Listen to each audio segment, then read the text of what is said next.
Welcome to the podcast, Emma. It's absolutely fantastic to have you on. Thank you very much for having me. I'm excited. So, I'm going to ask you the same question I ask all my guests. What is your money story? Okay. So, as a child, I was told that I would never make anything of myself. And I decided that what that meant is I needed to prove people wrong. And how I believed that I would prove people wrong is by making lots of money and using money to buy me things, assets, materialistic stuff that made me look like a successful person. So I went on to build a career in the corporate world and then to build a business that was turning over in excess of £1 million a year. However, I still didn't feel like a successful person, but I carried on going. I kept chasing the money, thinking that at some point that would happen. Eventually, I realized that money wasn't going to make me happy. Money wasn't going to be the thing that made me feel successful, despite maybe looking successful to the outside world. And I had to make a lot of changes to my life, which I did.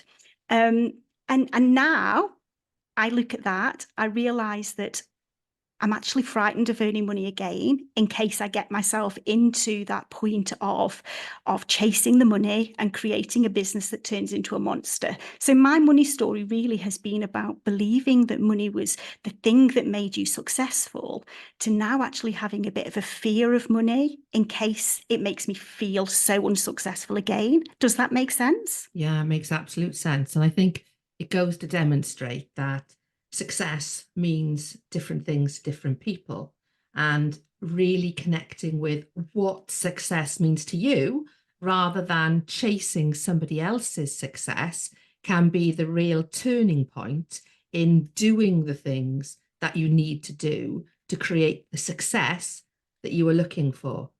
So for you now, what does success look like? To me, success is about having freedom. It's about being able to make my own choices in life. So, if I want to buy something, am I buying that for me or am I buying it because it's what I think other people need? It's about being able to spend time with my friends, my family, being able to go for a cup of coffee, all those really simple things that because I was so busy working, so busy earning money, I was never able to do. So, to me, it's actually just to be able to do the simple things in life. And when were you able, and you may not have yet, but when were you able to break the connection between the messages that you had heard from whoever you had heard them from in your childhood, that you weren't going to be successful, to no longer having to prove to others that you were successful? It's been a really gradual process. I mean, my mental health took a really bad turn when I was running the other business. Yeah, I still kept going. I still kept plodding. I still kept going. And it literally was, I woke up one morning and I thought I need to change something. So I did. I made drastic changes to the business. And then I did this exercise. And this is still ongoing for me right now. It started back in 2021 and it is still an ongoing process. But I started a real sort of, let's start to analyze me. Let's start to analyze who I am, what I enjoy, what I don't enjoy, what I want my life to look like. And it's that process that has slowly started to make me realize that actually the things that make me happy are not necessarily the things that come from money. We all need money. Money is an important part of life, isn't it? And, it's not that I dislike money or anything like that. I don't. I love some of the nice things money gives me, but I want to be able to choose what those things are. So it's just been a gradual process. I always talk about, I sort of went out to re-find myself. I didn't go off to an island or anything fancy, but, I had to reconnect with myself. And that's actually, I'm wrong there. I didn't reconnect with myself. I connected with myself for the first ever time in 46, 47 years. And what did that look like for you? So having not fully connected before to being fully connected, what was the difference you experienced? I mean, now I'm a completely different person. Now I'm a happy person. Now I am, I enjoy things. I'm grateful for things. Before I wasn't. I wasn't grateful for anything that I'd got in my life. They were just things. They had no value. I had no attachment to them. They were just things that I was buying, that I was having. Whereas now I'm a very, very grateful person. I do things that I would never have dreamt of doing back then, journaling, all of that sort of stuff. So for me, I'm a much nicer person now, but also I'm actually happy and I'm actually me rather than just somebody that is running a business. And do you think that because you and I are very similar in as much as I had, a corporate role. I had several corporate roles before I left after about 20 years, and then came into my husband's business, helped my husband to grow his business, then started my coaching business.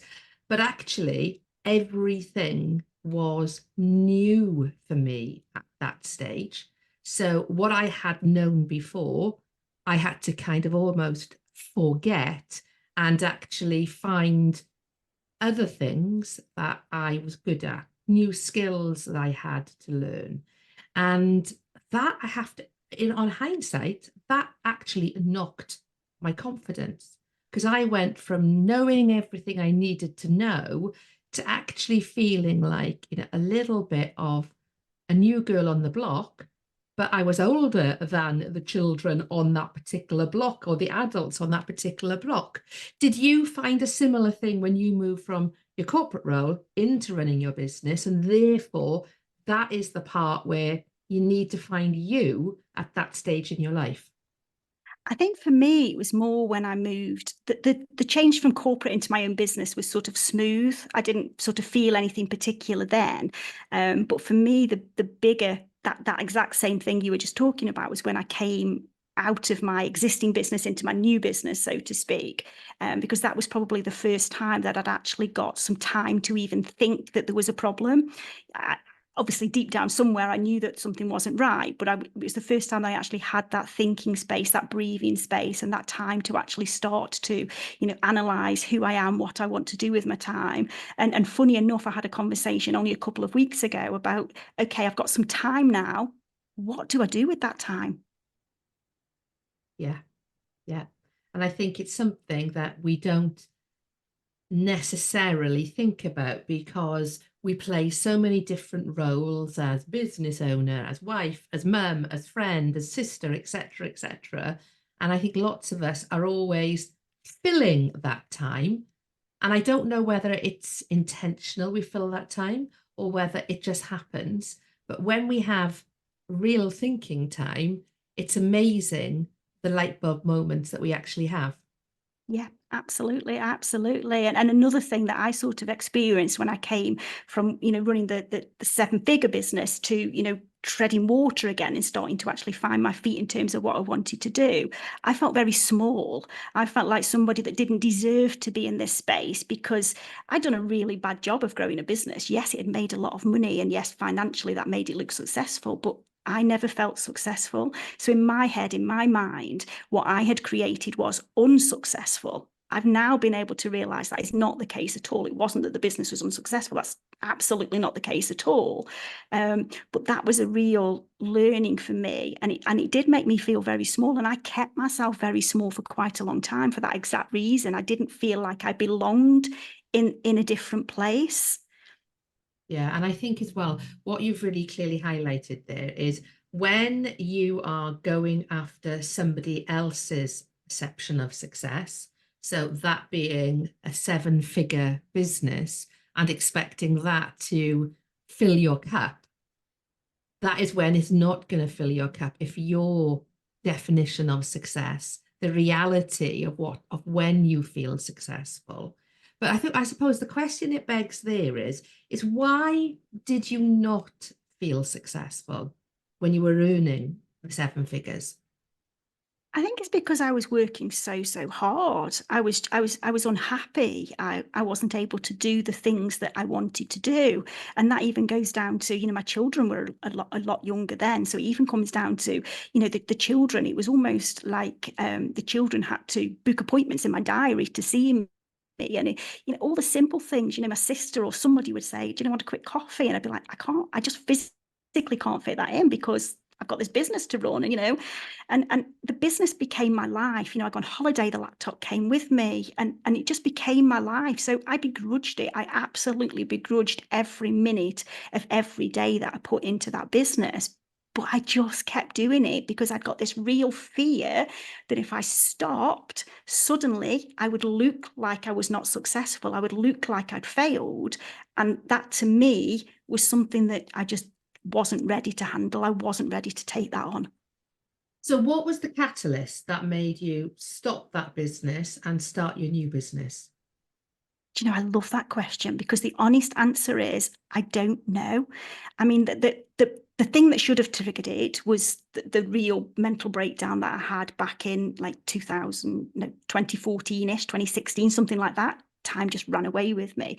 That should have been the thing that really triggered it, but it isn't. I carried on at that point. I kept going, I kept going, I kept going. And then I literally just woke up and said, I can't do this anymore. I don't know if I just reached a point of being stronger and just unintentionally, I must have been doing some work on myself to get myself to a point where I said, I just can't do this anymore. And me being the sort of person I am, it was literally a switch off. And waking up this morning, something changes tomorrow. And it did. Yeah. And how did you go about making those changes? I shut the business down for 3 weeks, something I had never done since we launched it back in 2006. So it had been going for quite a considerable amount of time. Closed it down for 3 weeks and just literally sat there and said, what do you want to do? What do you want to be doing with your life? You know, is it this business? Is it how many hours do you want to be working? How can you do that? And I took away that sort of pressure in the sense of, if you do this, this will happen. Forget what will happen. Just think about what is it you actually want. And I came up with a plan, and then off I went to make that happen and implemented it within 3 months, because I'm a fast worker. Once I've got something in my head, I have to make it happen. And what have you changed now, having learned those lessons, within your current business? So what are the lessons you've taken through and implemented in your new business, current business? Yeah, the key thing for me was that this business is built with my personal desires and needs in mind. So it is being built specifically with a model that gives me the lifestyle that I want, gives me the everything else that I want, and in terms of what are priorities for me. And it's the business for me, this new business was very much born on the back of, I want to help other people never feel like I felt. I want other people to realize that they can have a business, but they can actually absolutely do it on their own terms. They can do it exactly how they want to do it if they put the right things in place. So for me, it's about every decision I make, everything that I put out there, everything that I do is very much about, does this tick the box in terms of, this is what you want your lifestyle to look like. These are the simple things that you want to keep doing in life. And it's not money driven. This business is not money driven. Doesn't mean I don't want to make the money, doesn't mean I don't want to have the money, but it is not money driven. It is built on, if the monetary target was £1,000, for example, it wouldn't be £1,000. It'd be, what am I going to do with that £1,000? Because that is what helps me to get through it and not to think of it as a monetary target, because I do have this fear of earning the money and going back to how I was. I don't believe for a minute I will. I don't believe for a minute I will go back to that, being obsessed with earning the money, but it's still a fear that sits there. Yeah. And I think you're so right. I think what I often say to my clients is money loves a purpose. And it isn't about a set target, a hard number. It's about what hard achievements do you want to do with that money. Money is just the enabler that allows you to be financially free, upgrade your car, go on holidays, upgrade your house, whatever it might be, and then work back from those goals to what is the monetary target you then need, because it does put some distance between you just thinking about the money. And I think when we just think about the money, we can become very distracted and not so connected to our why. But when we really understand our why and are connected to that, that is when we are more able to push through all the hard things that we need to do to keep us on track. So anybody listening right now who is recognizing that they are not working in alignment with what's important to them. And they're thinking, Emma's actually sat down, had that hard conversation with herself. Maybe I need to do the same. What would you recommend that they do? They've got to start by being completely honest with themselves in terms of what success actually does look like. What does your version of success look like? Forget all the people, forget all the people that you see on Instagram, doing all these lovely, wonderful things. What is it you want to look like? And that is absolutely okay if it is something very simple, very basic. It is absolutely okay if it is running a multi-million pound business. There is no judgment here in terms of what you want your life to look like, but you've just got to be very, very clear on what that is. I think we often assume that we're going to be happier when we've got a bit more money because we'll be able to have this, we'll be able to have that. And often when we start to strip that back, we realize that actually that isn't what I want. I just want to do this, or I really want to do that. And once you get clear on that, you get very, very clear on who you are and what you enjoy, what you don't enjoy. Then you can start to look at ways that you can create that space.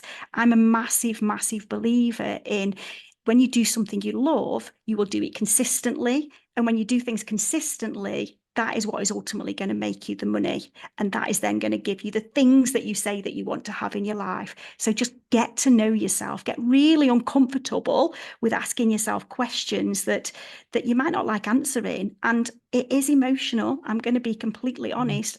The journey I went through to get to know me better was emotional. There was questions I had to ask myself that were quite scary, and I didn't necessarily like the answers. But if we don't understand it properly, we can't build upon it. And I think what's demonstrated there is we do know the answers if we are prepared to go through the emotion, to ask the right question, to then get that answer.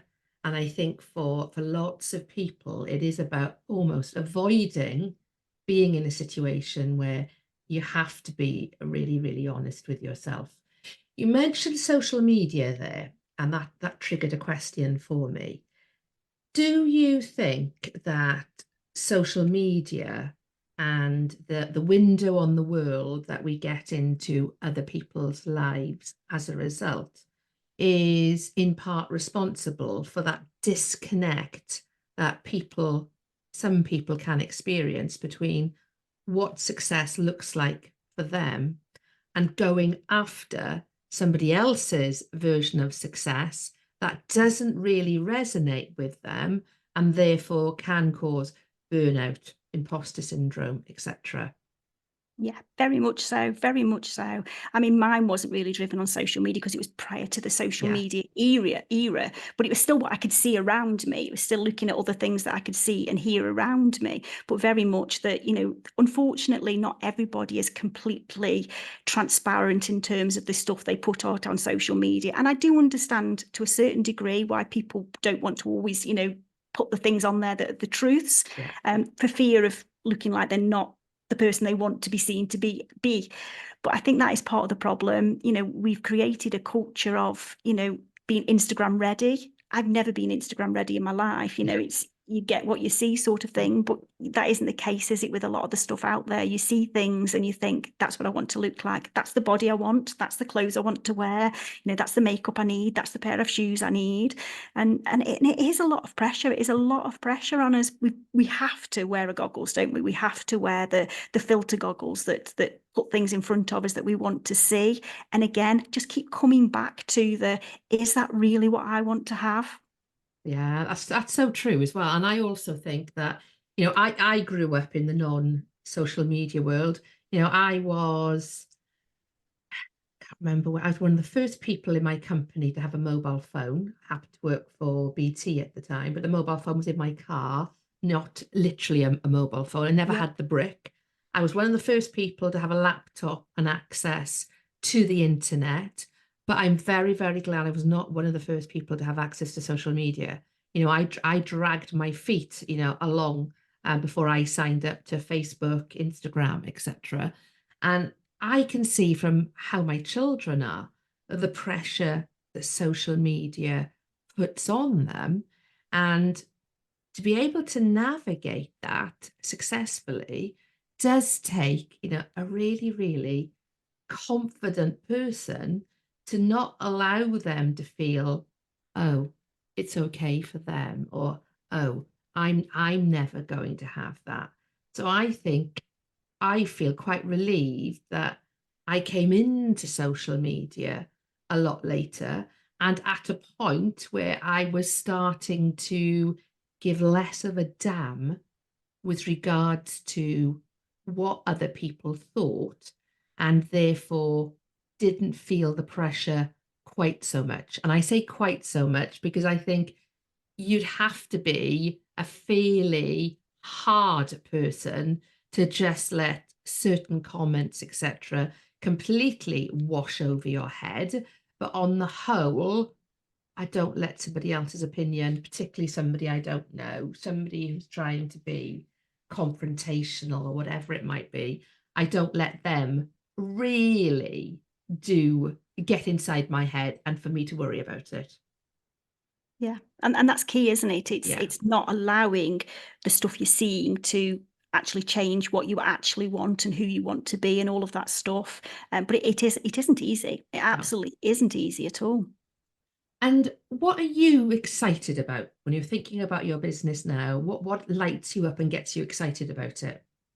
The thing that I absolutely love doing, and the thing that has really a part of the process of getting to know what I love doing, is connecting people. I absolutely love bringing people together. So last year, events came a big part of my business, and to me that is the bit that I enjoy. It all, I love what I do. I feel really honored to have finally found something that I absolutely love doing. But to me, the connection piece, the being in a room with people, whether that's a one-to-one with a client or with a group of people, I absolutely love that. And it's really interesting because at the very, very beginning, that was the bit that I hated and feared the most. And that's because I wasn't confident in who I was. I didn't feel I fitted in the room. And that has sort of brushed onto what I want to create for people: a safe space, a space where they can be in the room and feel comfortable. But I absolutely love that in-person connection stuff. Absolutely love it. I can see that because when I asked you the question, you absolutely lit up at the Oh, there you thought of what go. your answer was going to be. Absolutely. And do you think that people crave more connection now because of lockdown, or do you think it was always there? Um, That's a great question. I mean, the gut instinct, my gut answer is people crave it more now than they did pre-lockdown. And I think that's because people probably appreciate it more. You know, when something's taken away from you, you actually realize how much you miss something or how much you Yeah, need something. And I think we were all sort of locked up against our will, weren't we, really? We yeah, were all locked away, not wanting to be locked away. So I just think that people need that now. People need that. And working in this online world, for anybody that works in this online world, quite often it's just you in your home office or you in your kitchen or wherever you are. And that actually becomes really, really lonely, really, really lonely. So I think people just need to have connection. So especially when people haven't got teams and all the rest of it, I just think people need it. People absolutely need to be amongst people. absolutely. And I've also noticed there's a much bigger drive with regards to the physical elements of an event, being able to hug people, being in close proximity of people. Because I don't know if I was very aware of much hugging going on when you met somebody at an event prior to 2020, but all of a sudden, not all of a sudden, but since we've re-emerged after lockdown, there does seem to be much more of a drive for that connection physically, as well as just, being in the same room as somebody else. Yeah, yeah, absolutely, absolutely. And I also think there's an element of that of more and more people are actually becoming who they want to be rather than behaving in a way that they want to behave. So corporate, there wasn't hugging at corporate events and things like that. It wasn't a thing. You turned up in your suit and off you go. So I think a lot of people who've come from corporate have sort of needed to recondition themselves a little bit to actually be able to just do the things that they want to do, to run their business the way that they want to run it. And that obviously impacts on people that like to hug. Some don't, and that's fine, isn't it? But yeah, I agree. Definitely people, I love to hug. I'm a hugger. So Yeah. that's another reason I love being in a room with people. I get lots of cuddles. No, I agree. I agree. And I think for me as well, it is that moment where you have met people online, you know, you've established a connection over Zoom or whatever it might be, and then actually seeing them in real life, not actually remembering, have you met them before, or as in physically met them before or not, and then realizing that connection is actually real, even though it was started, you know, over a virtual coffee or whatever it might be, that actually you can establish real successful relationships and then take that to the next stage in terms of a friendship or a collaboration or whatever it might be. And I think that probably is, you know, one of the few benefits of lockdown is that we all did get used to the technology and being able to do business virtually. It didn't have to be done in person, but when you get together in person now, you really appreciate it because you remember what you didn't have. That's it, yeah. And for me, it goes further than that because I didn't really have any, other than the people that worked in our business, in my e-commerce business, I didn't really have any contact with anybody in the outside world. It was the team, you know, reps or whoever it was that I might have seen, but I didn't have any of that connection. So to me, this is a whole new experience, full stop. And I just love it. I absolutely love it. And I just believe that there is so much value in spending some time face to face with people, be that, as I say, one-to-one with your clients or in groups of people. There is just something you get from that you physically cannot get from a Zoom call. Yeah, I agree. No, I totally agree. So how can people connect with you, Emma? I show up a lot on Instagram, so you're probably best to come and find me on Instagram. I am Emma Hine, or my website, emmahine.co.uk. That's easy. So those details will be in the show notes so people can easily connect with you. Thank you very much for your time today. I've loved our conversation and hopefully we'll have you on the show at another point talking all over again. But until then, thank you. Thank you very much for having me.